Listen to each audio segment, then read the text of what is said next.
Hey guys, welcome back to my YouTube channel. My name is Unomakosi Maboza, but you can call me Noma for short.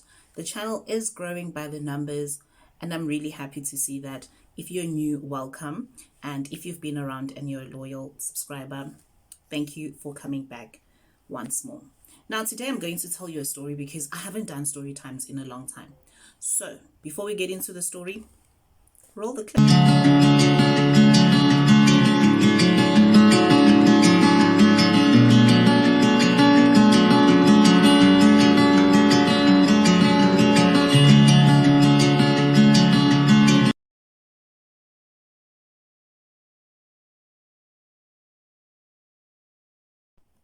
Okay, so as the title of the video suggests, I'll be telling you a story about how I almost got trafficked whilst looking for a job in this country.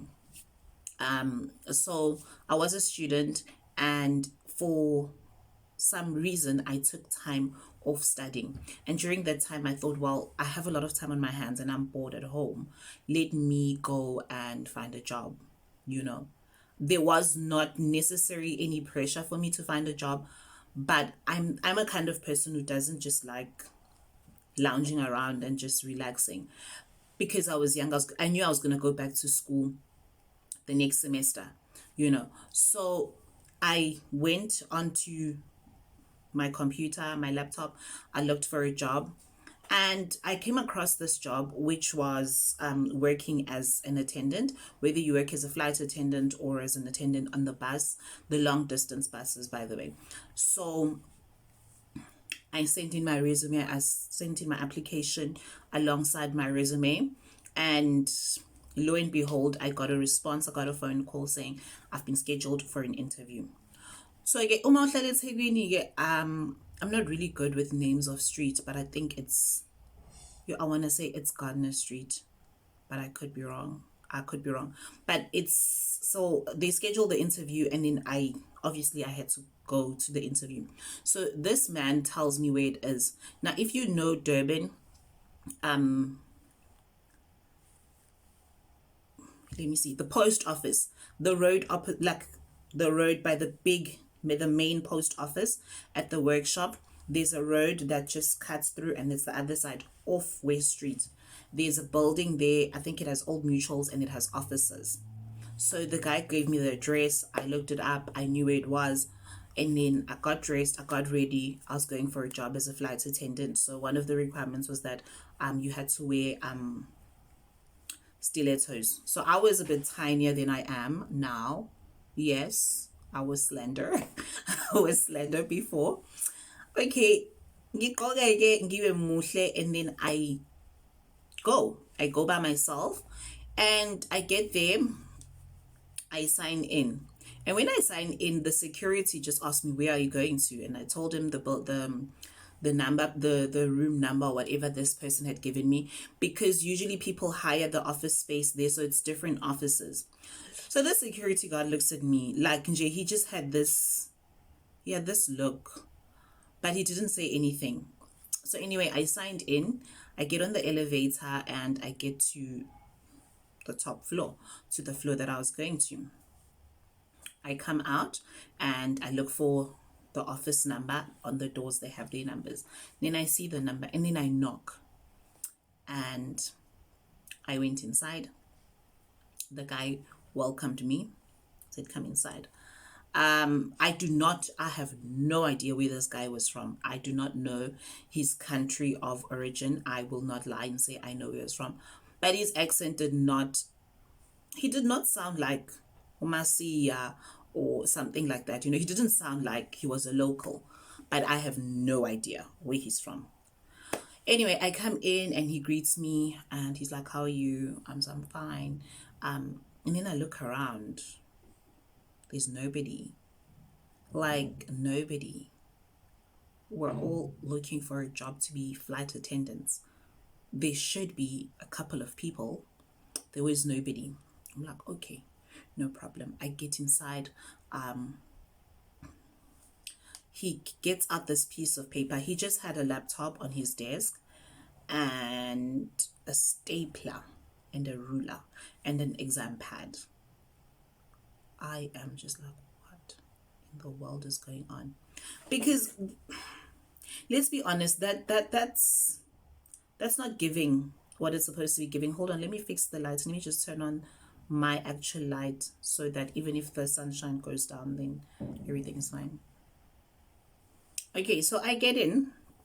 There's nothing that's giving a long existing recruitment agency, because I had to come to the conclusion that he was probably a recruitment agent, right? And then I sat down, he took out this exam pad. That's when I was like, oh no. Oh, sweetie, no. He writes my name, he asked me for my details, and he asked for my resume. And at that point, I'm a bit hesitant to give him. So I'm an outspoken person. I start asking him questions. So I'm like, so which companies do you work with? And obviously he named them, or which I doubt was true, so I will not disclose them. He names them and he's like, he works with many, somebody's just going on and on and on. And I'm like, oh, okay, that's very nice. He starts asking me questions, which to some degree, ungawathemba ukuthi ya, noyayazi into akhuluma ngayo lo. Asking me, can you swim? And I'm like, no, I can't swim. He's like, well, we need people who can swim. But don't worry, we'll take you for training. We'll take you swimming for swimming lessons. You'll have swimming lessons. So I look at him and I'm like, where? And he says, no, at the academy. I'm like, okay, no problem. And then you're an agent, you recruit air hostess, and obviously we have to meet a certain height. You don't have a measuring tape? Guys, he grabbed a ruler. That's when I wanted to scream. He grabbed a ruler and he starts measuring me. So he goes down, like down to my feet. So he's take off your shoes. I'm taking off my shoes. I was wearing high heels. So he takes off my shoe. I take off my shoes, and then he starts going down. I felt very uncomfortable because first of all, it was just the two of us in that room and the door was closed. And then he goes down, measuring me like from point all the way down, all the way up. I was just like, at that time, I knew. When that happened, I knew I'm not coming back here again. There is nothing that is going to bring me back here again. Absolutely nothing.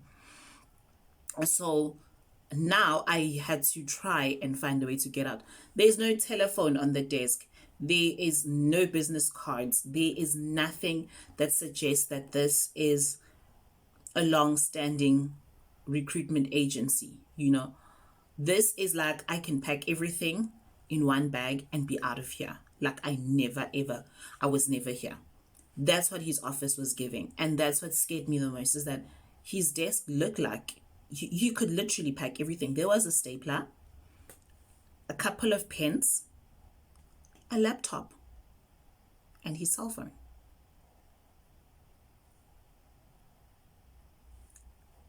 I was just like, no.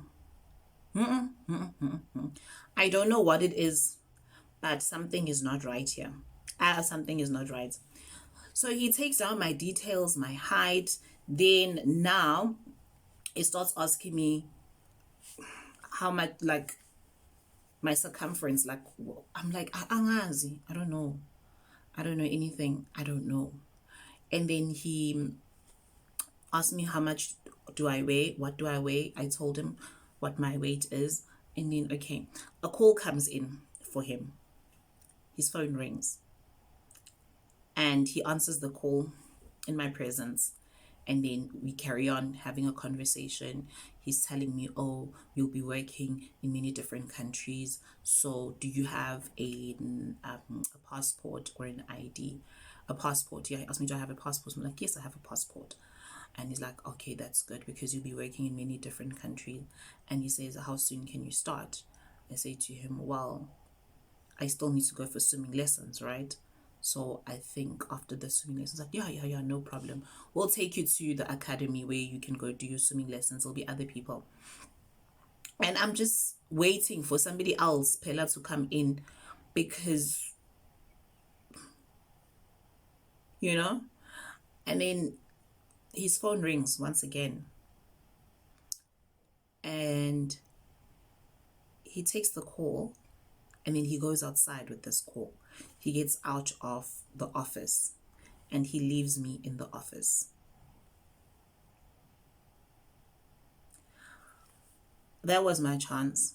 Sweetie, that was my I said to myself, I don't know how, but you're going to get out of here. I would rather have people hear you screaming and shouting at the passage than for you to end up somewhere.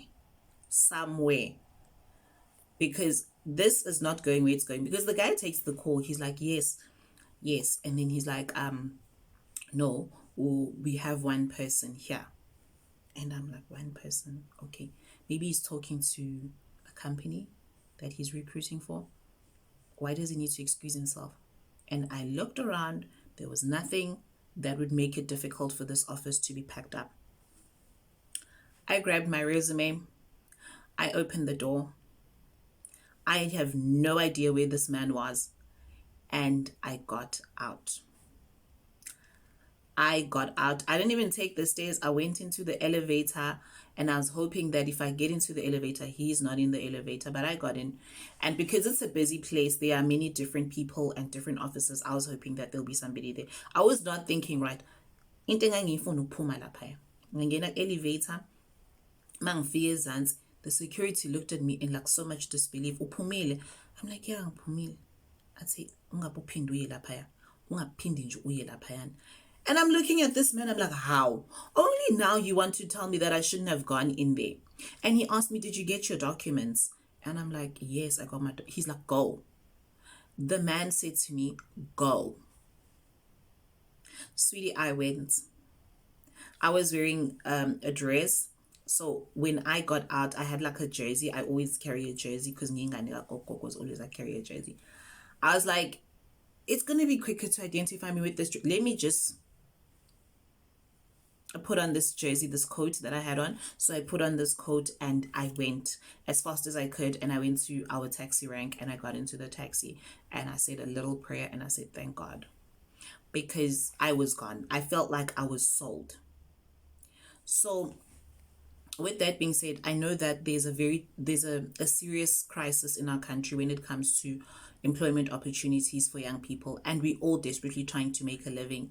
I do not agree that our youth is lazy. I have nothing in me agrees that our children are lazy. If your gut, something inside of you says, don't do it, don't. That's the first thing. Don't do it. It doesn't matter how right it might look. Don't do it. Second of all, look at the environment. Does the environment suggest that this is legit? Because sometimes we're so quick to take things and we don't actually, in the state of desperation,